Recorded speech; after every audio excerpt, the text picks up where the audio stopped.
Fresh na fresh. Tapos dire. Uy! Katulgon man eh. Tulgon na itong isa ka unit. Sleepy. Pero boyon ta na. Project car update sa Astina. Kumpira na ang makina. Pang power wash na namang makina. Tapos na-pop na po yung headlight.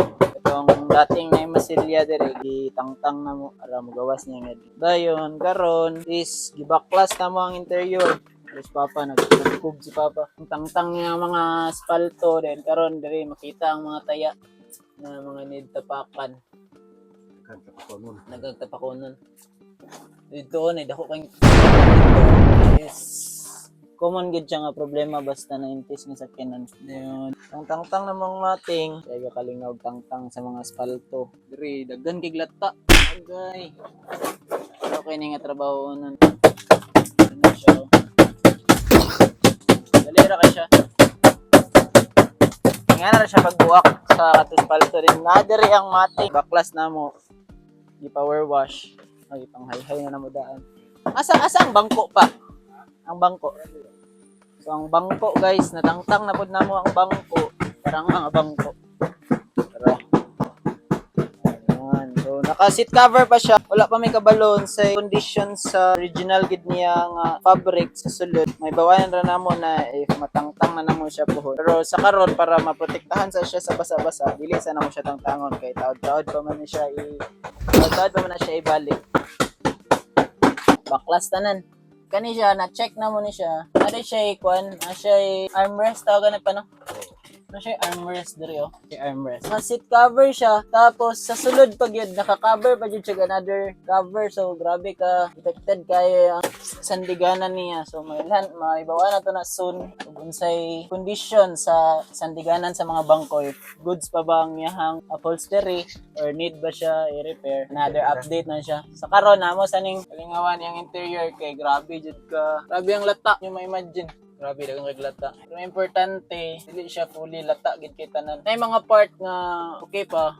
Napay mga part which is kana mga common na part nga prone jud siya sa basa. Like diha dapit dito. Prone jud kina siya sa basa, malata na siya. Lapo kay ni kaniya. Wala na mo na videohan ang pag-washing kay dinalian na pod sa mga sidings. Dito pa yung sidings, yung headrest.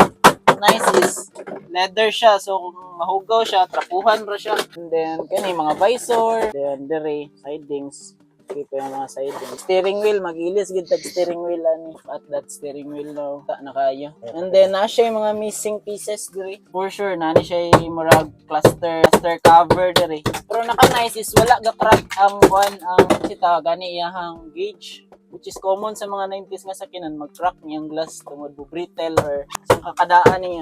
Hindi na i-damage diri dayo. Ani amo puning i-repair. Try na mo among Magico ni Papa, siya i-damage diri. Pero the rest sa mga sidings pareha ni intact siya. Siya problema.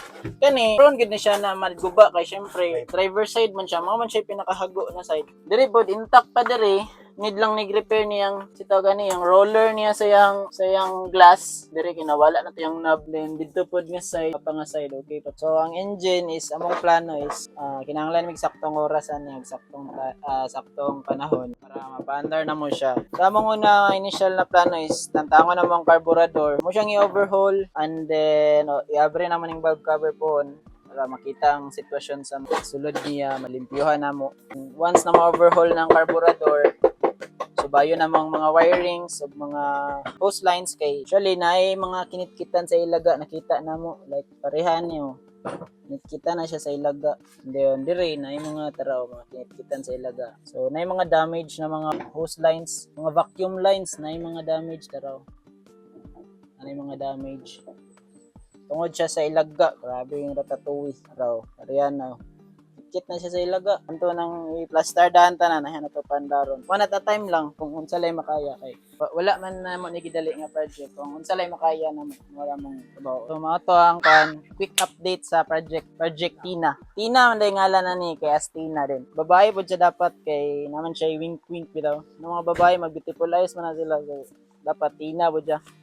Si Papa ang nagngalan og Tina ni. Ang siya Tina daw ni kay babae daw siya daw.